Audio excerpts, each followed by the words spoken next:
Baik, selamat siang Ibu Kepala Sekolah. Selamat siang, Dewa. Jadi pada kesempatan hari ini izinkan saya selaku CGP untuk mewawancarai Ibu mengenai praktik pengambilan keputusan yang selama ini Ibu jalankan, ya. Oke, Terutama untuk kasus-kasus yang dimana ada nilai-nilai kebajikan yang saling bersinggungan dan kasus-kasus dilema etika yang sama-sama benar.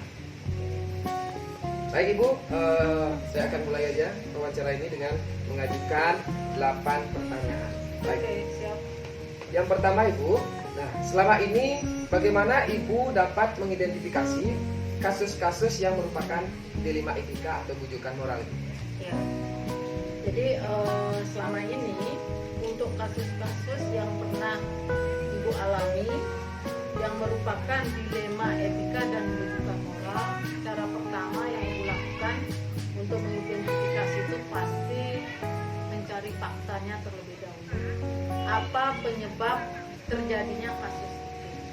Jadi setelah kita tahu fakta sebenarnya, jadi kita bisa memikirkan solusi atau langkah yang tepat untuk menyelesaikan kasus tersebut. Baik, jadi Ibu mengawali dengan mencari fakta terlebih dahulu ya. Baik, itu yang pertama. Yang kedua, nah selama ini bagaimana Ibu menjalankan pengambilan keputusan di sekolah Ibu, nah, terutama untuk kasus-kasus di mana ada dua kepentingan yang sama-sama benar atau sama-sama mengandung nilai kebajikan.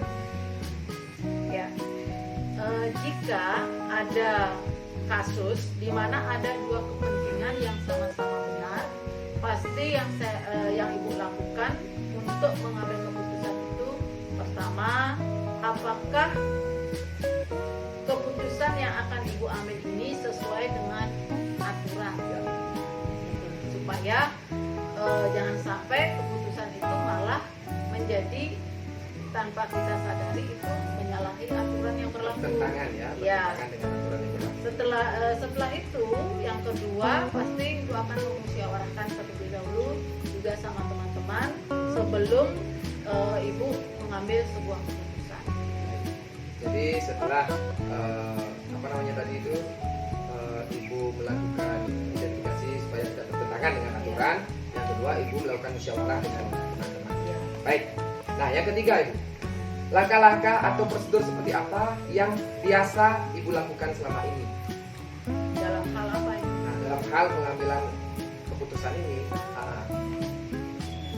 Seperti yang Ibu sampaikan tadi, langkah-langkahnya pasti yang pertama kita cari faktanya dulu, kemudian kita cari tahu apakah nantinya ini kasus ini untuk mengambil keputusannya itu menyalahi aturan atau tidak. Nah, jika kita sudah bisa tahu itu, kita bisa memutuskan dengan mengajak rekan-rekan guru. Kalau ini berkaitan dengan permasalahan sekolah, pasti rekan-rekan guru wajib tahu dan kita memusyawarahkan terlebih dahulu. Di mana dalam musyawarah ini kita akan sebelum memutuskan harus mengetahui juga apa dampak dari keputusan yang kita ambil. baik. Terima kasih Ibu ya. Ya. Nah selanjutnya Ibu, jadi hal-hal apa saja yang selama ini Ibu anggap efektif dalam pengambilan keputusan pada kasus-kasus dilema etika? Hal yang paling efektif pasti itu dengan cara musyawarah dengan guru dan staf di sekolah, karena ini keputusan ini harus untuk menyangkut kepentingan bersama. Jadi yang paling efektif itu adalah musyawarah mufakat ya Bu Ya. ya. Oke. Nah Ibu, selanjutnya hal-hal apa saja yang selama ini merupakan tantangan dalam pengambilan keputusan pada kasus-kasus dilema etika yang pernah Ibu alami ya? Ya, tantangan itu pasti ada ya.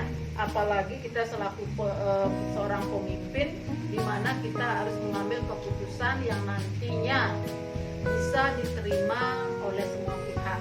Ya. Namun pasti ada dilema etika yang dimaksud di sini. Tantangannya pasti dalam hal perasaan ya.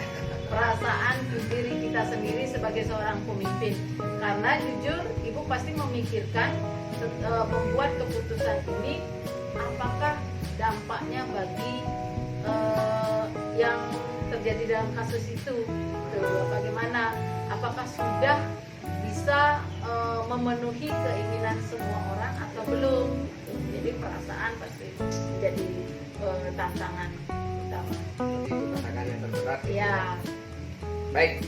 Nah, selanjutnya, apakah ibu memiliki sebuah jadwal tertentu dalam sebuah penyelesaian kasus dilematika, atau apakah ibu langsung menyelesaikan di tempat, atau mungkin memiliki sebuah jadwal untuk menyelesaikannya seperti apa yang ibu jalankan selama ini?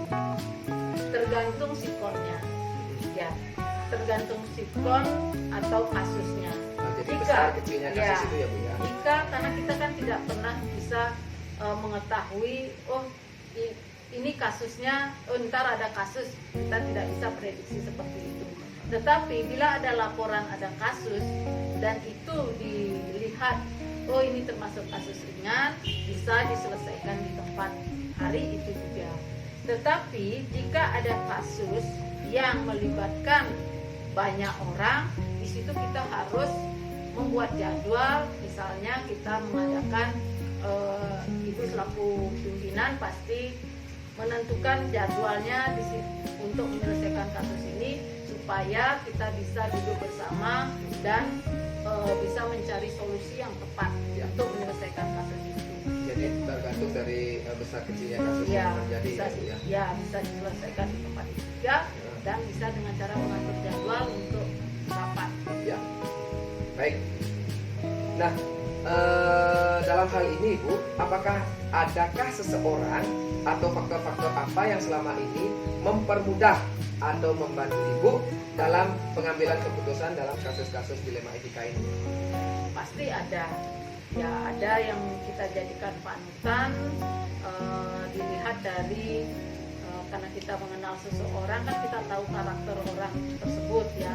Contohnya bisa kita panutannya itu adalah guru senior atau bahkan guru junior yang memang sudah inovatif dan berpengalaman, dan bahkan juga kita panutannya adalah rekan-rekan sesama kepala sekolah di mana kita bisa sharing-sharing tentang hambatan-hambatan yang terjadi di sekolah. Jadi ada guru senior, ada mungkin guru panutan ya, guru junior yang mungkin punya pengalamannya yang banyak, terus ada lagi rekan-rekan kepala sekolah, terutama di gugus yang Ibu pimpin ini ya. Baik, nah ini yang terakhir Ibu. Nah, dari semua hal yang telah Ibu sampaikan tadi, pembelajaran apa yang Ibu dapat petik dari pengalaman Ibu pada saat mengambil keputusan dilema etika ini? Jadi pembelajaran yang bisa Ibu petik dari pengalaman kasus yang menyangkut tentang mengambil keputusan dilema etika, pastinya dalam menyelesaikan sebuah kasus kita jangan terburu-buru membuat kesimpulan. Kita harus cari tahu dulu fakta sebenarnya penyebab terjadinya kasus.